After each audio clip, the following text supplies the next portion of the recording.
अस्सलाम वालेकुम, मेरा नाम है मारिया मेमन और ये है मारिया मेमन्स पॉडकास्ट।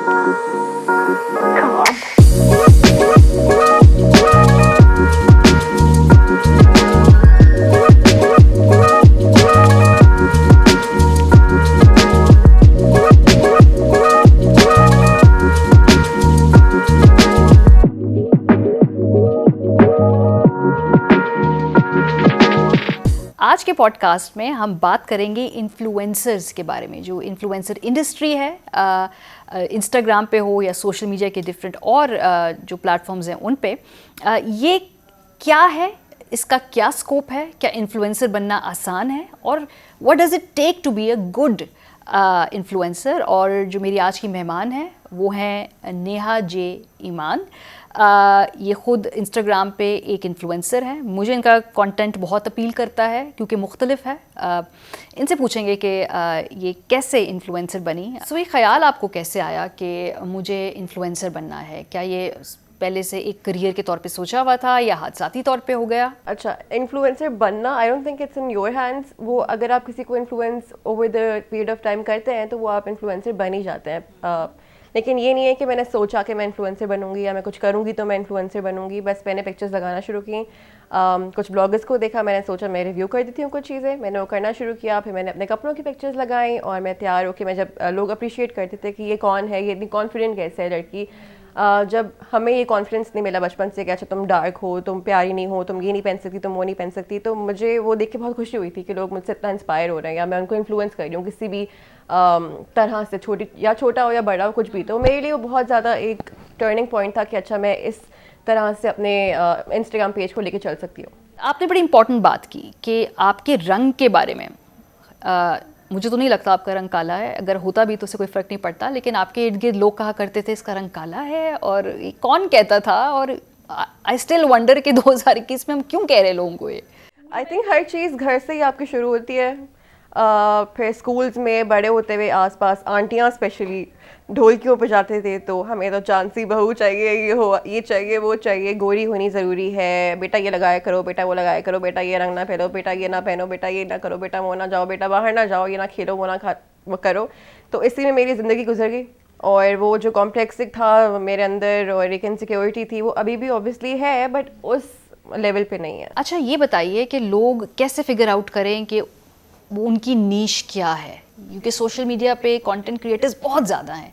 वो अलहदा कैसे लगें, वो कैसे पहचानें कि this will work for us? आपका कोई इस तरह का you need to stand for something. पहली बात तो ये है कि कोई मैसेज इस तरह से हो जो लोगों को अपील करे, क्योंकि अब आपने जैसे बताया कंटेंट क्रिएटर्स बहुत ज़्यादा है हमारे पास, तो you need to stand out from all of that. तो पहले तो डिसाइड करें कि आपकी नीश क्या है, या है फैशन है, या एंटरटेनमेंट है, या कुछ आप सिखा रहे हैं लोगों को, या कुकिंग है, या कुछ भी।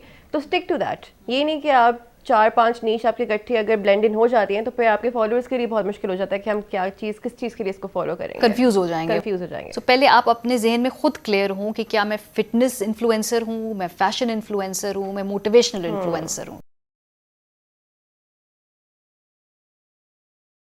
आप देखें कि क्या चीज़ उस स्पेसिफिक चीज़ में ट्रेंड कर रही है, आप रिसर्च करें अपनी, आप फिर उस हिसाब से, और फिर आप इनिशियली होता है कि आपको ना बहुत एक्सपेरिमेंट करना पड़ता है अपने कंटेंट के साथ, और फिर आप देखते हैं कि कौन से कंटेंट चल रहा है, आपकी ऑडियंस को क्या पसंद आ रहा है, उनको क्या चीज़ें अट्रैक्ट कर रही है, तो फिर आप उस हिसाब से जो है अपना फिर कंटेंट प्लान बनाना शुरू करते हैं कि अच्छा ये पसंद आया है तो अब मैं इसको लेके आगे चलूँगा, इस तरह का कंटेंट बनाऊँगा अपने इंस्टाग्राम पेज के लिए। तो क्या करते हैं आप? एक कैलेंडर से पहला पूरा प्लान करते हैं कि इस वीक मैं ये रिलीज़ करूँगी, उससे अगले वीक ये रिलीज़ करूँगी, या ये डे टू डे सोचते हैं? क्योंकि कुछ लोग शायद बहुत ज़्यादा प्लानिंग करते हों।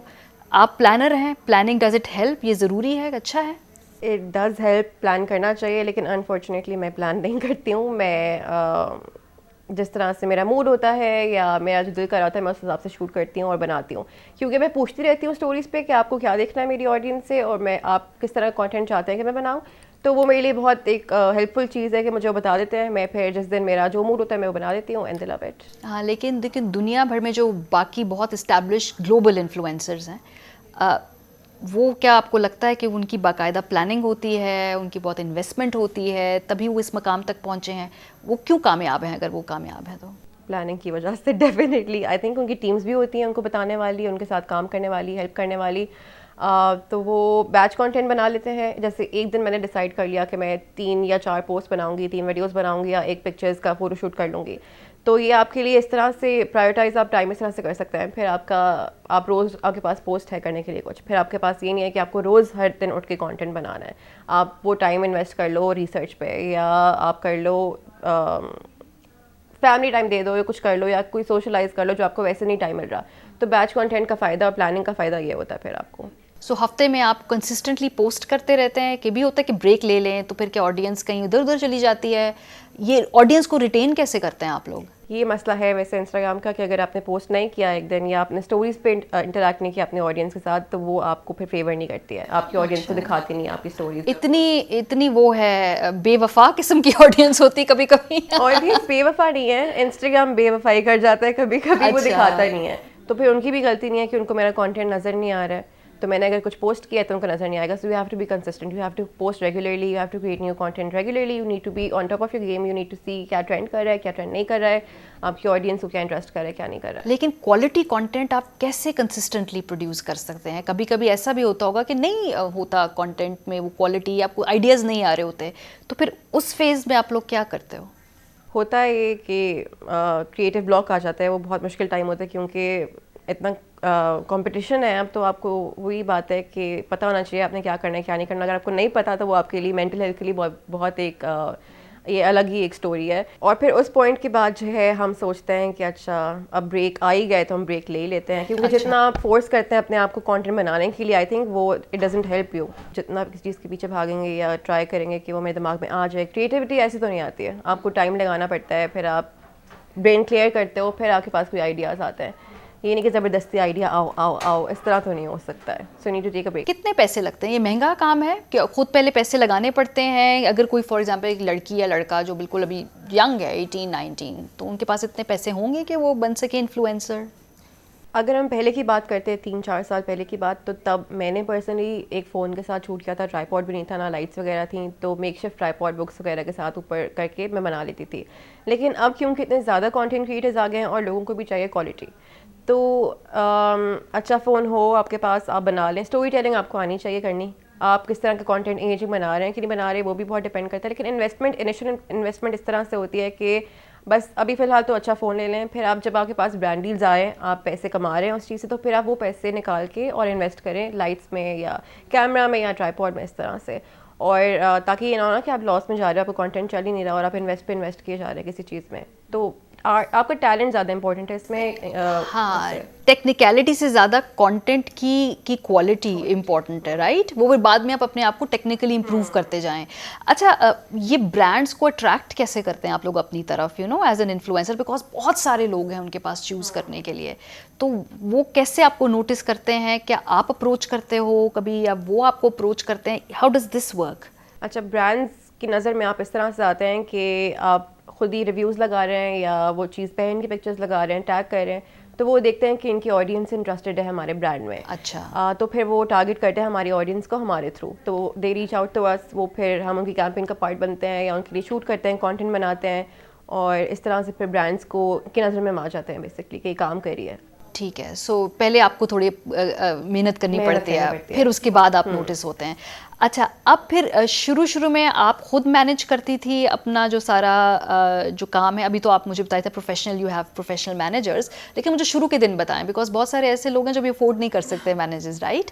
सो वो कैसे उस पीरियड में कॉन्वर्जेशन क्या होती है पैसों के बारे में? क्या कोई कॉन्ट्रैक्ट साइन करने होते हैं, यू नो, ये बताएं ज़रा, ट्रांजैक्शनल बातें, जब कोई मैनेजर ना हो और खुद करना पड़े। बहुत मुश्किल काम है खुद मैनेज करना सब चीज़ें, क्योंकि या आप क्रिएटिव हो सकते हैं या आप लोगों के पीछे भाग सकते हैं कि मुझे मेरे पैसे दे दो, या मुझे क्रिएटिव ब्रीफ दे दो, या मुझे बता दो क्या करना है क्या नहीं करना। तो ये एक बंदे के लिए सब चीज़ मैनेज करना बहुत मुश्किल हो जाता है। मेरे मतलब काम अल्हम्दुलिल्लाह इतना ज़्यादा एकदम पे आना शुरू हो गया था कि मैं लोगों से कोऑर्डिनेट नहीं कर पा रही थी। या मैं काम करूं, या मैं अपना दिमाग चलाऊं काम करने की उसमें, या मैं अपनी पेमेंट्स निकलवाने के पीछे भागती रहूं लोगों के। तो ये आई थिंक इनिशियली जो है आपको खुद संभालना पड़ता है। लेकिन बाद में थोड़ा सा अगर आप चाहते हैं कि एक्सेल करें इस चीज़ में, तो फिर आपको चाहिए कि आपके पास कोई टीम हो जो मैनेज करे रखें आहिस्ता आहिस्ता। लेकिन ये ज़रा मुझे पैसे वाली बात में मैं हमेशा बहुत ज़्यादा फोकस इसलिए करती हूँ, ख़वातीन को ख़ास तौर पे बातें पता होनी चाहिए। पैसे निकलवाने पड़ते हैं, मुश्किल होता है, उसकी कोई ट्रिक्स होती हैं, वो आपने क्या सीखी, आपने क्या गलती की इस मामले में जो और ना करें? मैंने सबसे बड़ी गलती आई थिंक ये की है कि कॉन्ट्रैक्ट में मैंने कभी मेंशन नहीं किया था कि मुझे इस डेट पे या इतने डेज़ के बाद जो आपकी पेमेंट डेट है, मुझे उसके बाद पेमेंट नहीं चाहिए, उससे पहले चाहिए। हाँ, अगर बाद में हो रही है तो उसकी कोई परसेंटेज मैं लूँगी ऊपर से, क्योंकि ये लोग बहुत तंग करते हैं, स्पेशली कुछ एजेंसीज़ हैं, मैं नाम नहीं लूँगी, लेकिन बहुत तंग करती हैं, वो पैसे नहीं देती हैं टाइम पे, और आप उनके पीछे भागते रहो, बोलते रहो, फिर मतलब आप अपने ही बनाए हुए पैसों के पीछे इतना भाग रहे हो, वो आपके लिए भी इतना अजीब सा फील करते हो कि मैं अपनी पैसों के पीछे भाग रही हूँ, मुझे तो पैसे नहीं दे रहे हो। तो इनिशियली मेरे लिए यही मसला था कि आपको उनको सीधा सीधा ना रिटर्न में बताएं, कभी कॉल पे इस तरह से बात ना करें, मुरव्वत में ना मारे जाइएगा, हार्ड कोर रिटर्न इंक में लिखवा के, ठीक है, और उसको फॉलो करवाइए, ठीक है। अगर कोई नहीं फॉलो करता, फॉर एग्जांपल पैसे नहीं देता, तो फिर आप दोबारा उनके साथ काम नहीं करते? नहीं, मैं नहीं करती काम उनके साथ दोबारा। क्लियर रूल है आपका, और औरों को भी आप यही कहेंगे कि शुरू में आप सेट कर लीजिए कि आपने किस तरीके से काम करना है। अच्छा, पैसों के बारे में आप खुद निगोशिएट करती थी शुरू में कि भाई इसके मैं इस काम के मैं इतने पैसे लूँगी इस कैंपेन के, और क्या ऐसा भी हुआ है कि उसमें आपने निगोशिएशन में क्या सीखा है जो अगेन अपनी गलतियों से जो और लोग ना करें? पहले तो खुद ही होता था ऑब्वियसली, और इस तरह से होता है कि अपने फॉलोअर्स पे डिपेंड करता है क्या कितनी फॉलोइंग है आपकी, उस हिसाब से फिर आप चार्ज करते हैं, फिर आप अपनी क्रिएटिविटी का चार्ज करते हैं और अपने टाइम का चार्ज करते हैं। ठीक है। तो पहले मुझे नहीं पता होता था, वो जो मुझे बोलते थे छोटे मोटे, मैं बोलती थी हाँ ठीक है, कितने पैसे मिल रहे हैं, कितनी अच्छी बात है, कंटेंट बनाने में पैसे मिल रहे हैं, तो मैं ले लेती थी। लेकिन यही है कि मुझे फिर बाद में रियलाइज़ हुआ कि मैं अपना टाइम लगा रही हूँ, मेरी क्रिएटिविटी आ रही है उस चीज़ में, मैं अपना एक अलग टच दे रही हूँ, मेरी इतनी लॉयल फॉलोइंग है जो मेरी बातें सुनती हैं, मैं उनको वो लोग ला के दे रही हूँ, तो I should charge something like what I deserve. मुझे अपनी वर्थ पता होना चाहिए, ये नहीं होता कि वो आप मुझे नहीं बताएंगे मेरी वर्थ क्या है, मैं बताऊंगी आपको मेरी वर्थ क्या है। So, ऐसा हुआ है कभी कि आपने जो कहा तो उन्होंने फिर उसको एक्सेप्ट किया और उन्होंने कहा ठीक है, जो आप इसके लिए डिमांड कर रही हैं पैसे हम उतने ही देंगे? नेगोशिएशन में it could go both ways. और कभी ऐसा भी हुआ कि आपने कहा चलो ठीक है, लेट मी डू इट, इसमें मेरी बात नहीं मानी जा रही पर कैंपेन अच्छी है? मेरी पहली कैंपेन थी इंक्लूसिविटी के बारे में, तो मुझे उसमें था कि मैं कर लूँ काम, मुझे एक्सपोजर मिल रहा था और बहुत बड़ी कैंपेन थी, और तब मुझे लेकिन आइडिया नहीं था कि ये लोग पे कर रहे हैं बाकी लोगों को, तो मुझे उन्हें टरखा दिया कि प्रोडक्ट्स दे देंगे, ये कर देंगे, वो कर देंगे, मैं उसी में ना रह गई। बाद में जब मुझे पता लगा तो मैंने कहा शायद यार मुझे अपनी पता होना चाहिए था कि नहीं इतना बड़ा ब्रांड है, दे कैन अफोर्ड टू पे मी। लेकिन बाद में फिर मुझे आई न्यू कि मेरी वर्थ क्या है, मैं उनसे बोलती थी नहीं मुझे इतने पैसे चाहिए, अगर मुझे बहुत कोई बजट नहीं है किसी के पास और मुझे बहुत पसंद है उनका कॉज या मैं सपोर्ट करना चाहती हूँ उनकी चीज़ को, तो फिर मैं चार्ज इतना ज़्यादा नहीं करती। वो अभी भी यही है मेरा कि आपके पास ब्रांड के पास पैसे नहीं है और वो मैसेज अच्छा है या मैं कुछ अच्छा काम कर रही हूँ तो मैं वो कर लूँगी आपके लिए। हाँ, सो आप जैसे इन्फ्लुएंसर्स को अगर छोटे बिजनेस वाले लोग अप्रोच करना चाहें, मैं इसके बारे में बड़े क्वेश्चंस पढ़ती हूँ। कुछ लोग कहते हैं कि जी हमने इन्फ्लुएंसर्स को अप्रोच किया, उन्होंने हमसे कमिट कर लिया, उन्होंने फिर पोस्ट नहीं किया। It's other way round also, कुछ लोग अपनी कमिटमेंट्स नहीं रखते हैं, तो अप्रोच कैसे करें ए? और दूसरी बात है कि वर्क एथिक के बारे में जैसे है कि how do you maintain a good work ethic as an influencer खास तौर पे? जो स्मॉल बिजनेसेस ये बोलते हैं ना कि हमने उनको भेज दिया, उन्होंने पोस्ट नहीं किया, उन्होंने ये नहीं किया, उन्होंने वो नहीं किया, वो ये रियलाइज़ नहीं करते कि एक तो वो सही तरह से पहले कम्युनिकेट नहीं कर पा रहे हैं उन लोगों से, इन्फ्लुएंसर से, कि हमने आपको भेज रहे हैं तो आपको पोस्ट करना ज़रूरी है। पीआर का ये मतलब नहीं है कि आपने उसके बारे में कंटेंट बनाना है, वो आपको एज अ गिफ्ट भेज रहे हैं, आपने अगर आपको पसंद आई है चीज़ तो आप स्टोरी लगा देंगे, वरना you want post anything about it. ये क्योंकि हमारी क्रेडिबिलिटी का भी है इसमें चक्कर कि अगर चीज़ अच्छी नहीं है और हम उसको रेकमेंड कर रहे हैं या पीआर भी लगा रहे हैं तो वो लोग फिर हमारे ऊपर आ जाते हैं कि आपने ही प्रमोट किया था, आपने लगाई थी इसकी स्टोरी। और दूसरी बात ये है कि अगर आप छोटे ब्रांड हैं और आप रीच आउट कर रहे हैं इन्फ्लुएंसर को तो डीएम में मत करें, ईमेल करें डायरेक्टली। डीएम्स इतने भरे हुए होते हैं ऑलरेडी कि आप किस किस को रिप्लाई करेंगे, वो फॉलोअप भी नहीं कर सकते। फिर ईमेल पे तो ये होता है ना कि आप फॉलोअप कर सकते हैं या बात कंटिन्यू कर सकते हैं। सो प्रोफेशनल अप्रोच अपनाएं, एक तो क्लियरली बताएं कि जी अगर हम आपके साथ काम करें ये हमारी रिक्वायरमेंट्स हैं ए, और दूसरा प्रोफेशनल तरीके से आपको अप्रोच किया जाए, ये कैजुअल तरीके से ना किया। This is also another very important point.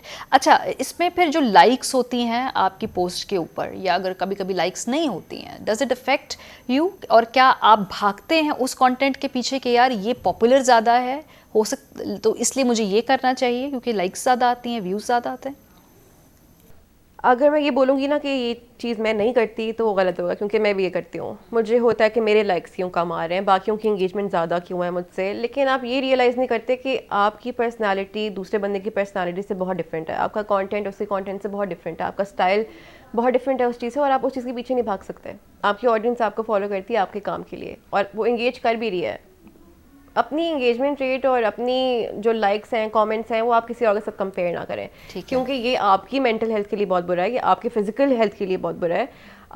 आपको रियलाइज़ नहीं होता ये बात ओवर टाइम, लेकिन ओवर टाइम आपको पता लगता है कि शिट ये मुझे अफेक्ट कर रही है, या मेरे ऊपर इतना एक बड़ा सवार हो गई है ये चीज़। तो शुरू से लेके ना एंड तक आपको ये ध्यान में रखना होता है कि मुझे इस चीज़ पे फोकस नहीं करना। लेकिन कुछ लोग आपको देख के कहते हैं कि इतनी परफेक्शन हम देखते हैं, इतने प्यारे बाल बने हुए, मेकअप, अच्छे कपड़े पहने हुए हैं, वो अपनी ज़िंदगी आप लोगों के साथ कंपेयर करना शुरू हो जाते हैं, यू नो। तो शायद वो कहते हैं कि जी ये परफेक्शन जो है ये कभी कभी बड़ा मुश्किल लगता है हमें देख के कि इनकी ज़िंदगी कितनी खूबसूरत है, हमारी ज़िंदगी क्यों नहीं है ऐसी।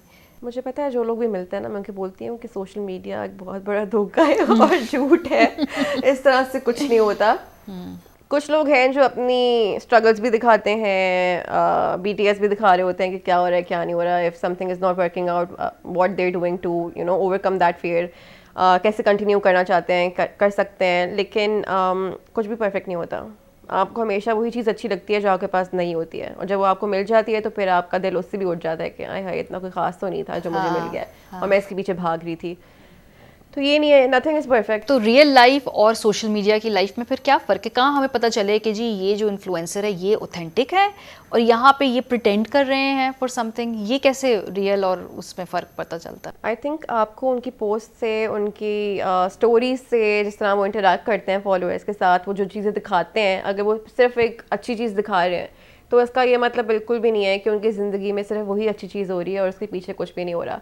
ज़िंदगी के दिन के 24 घंटों में से अगर हम 1 घंटा भी कुछ मिनट्स में डिवाइड करके आपको दिखा रहे हैं तो इसका ये मतलब नहीं है कि उन बाकी 23 आवर्स में हमारी ज़िंदगी में कुछ बहुत अच्छा हो रहा है। तो ये बहुत मिसकंसेप्शन है कि इन्फ्लुएंसर्स की ज़िंदगी बहुत ग्लैमरस होती है, हाँ, बहुत अच्छे कपड़े मिल रहे हैं, हर वक्त मेकअप हो रहा है, देखें। और लेकिन वो भी कोलैबोरेशंस होती है ना, कपड़े आए, पहने, अपने अपनी ऑडियंस को दिखाए, कपड़े वापस चले गए, वापस चले गए, आप अपने पास नहीं रखते। ये इम्पोर्टेंट बात है, ये इम्पोर्टेंट बात है। अच्छा, बहुत नेगेटिव कमेंट्स आते होंगे अभी भी, जैसे आप मुझे बता भी रही थी पहले कि अभी भी लोग आपके स्किन कलर के बारे में नीचे लिख कर चले जाते हैं, अभी भी लिखते हैं, ये लिखते हैं, DMs भी आते हैं, कल्लो मासी काली हो तुम, ये हो, सीरियसली? हाँ, और कुछ लोगों को होते हैं तुम इतनी काली तो नहीं हो, हाँ, काली नहीं जैसे हो। मुझे नहीं लगता कि आप हो।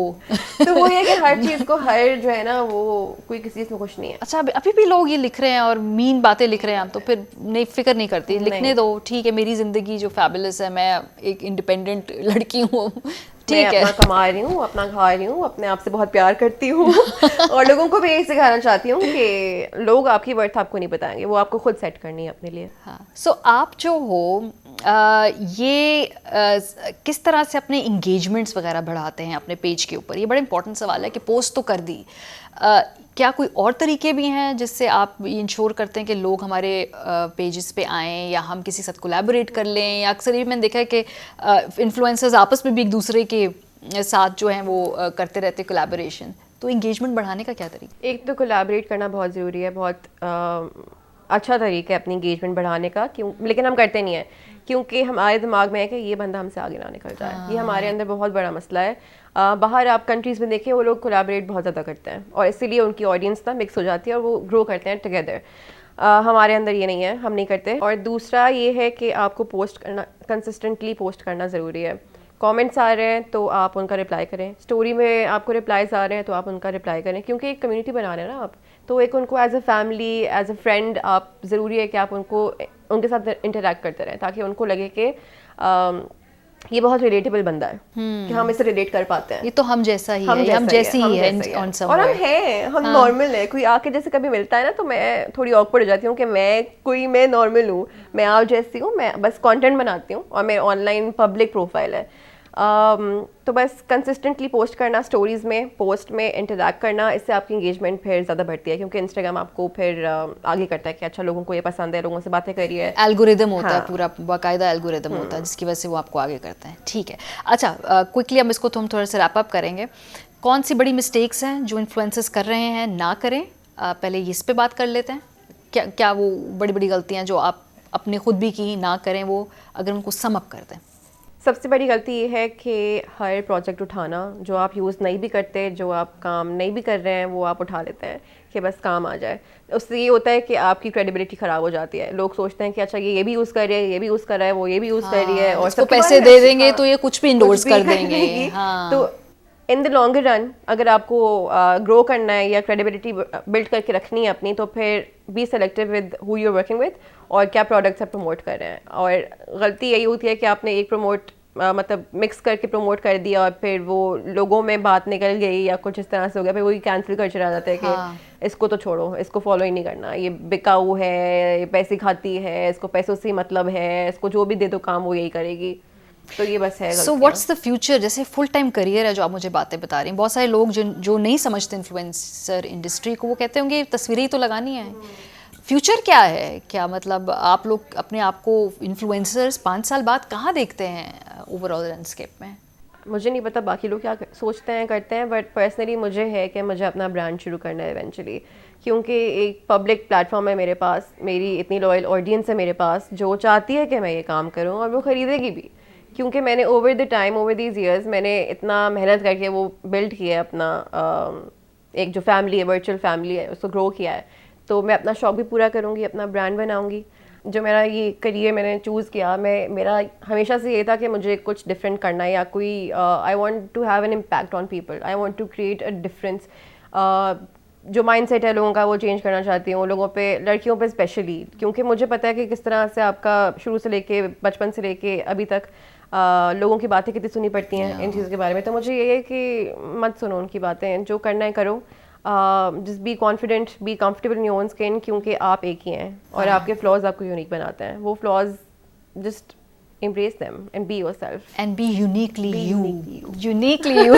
तो इसी पॉइंट पे मेरा ख्याल है हम आज इस पॉडकास्ट को यहाँ ख़त्म करते हैं। आई होप जो इन्फ्लुएंसर्स बनना चाहते हैं उनको आज बहुत सीखने को मिला होगा, एटलीस्ट मुझे बहुत नई बातें पता चली हैं। और क्या देखना चाहते हैं आप मारिया मेमन्स पॉडकास्ट में, कमेंट सेक्शन में मुझे ज़रूर बताइएगा। Thank you very much.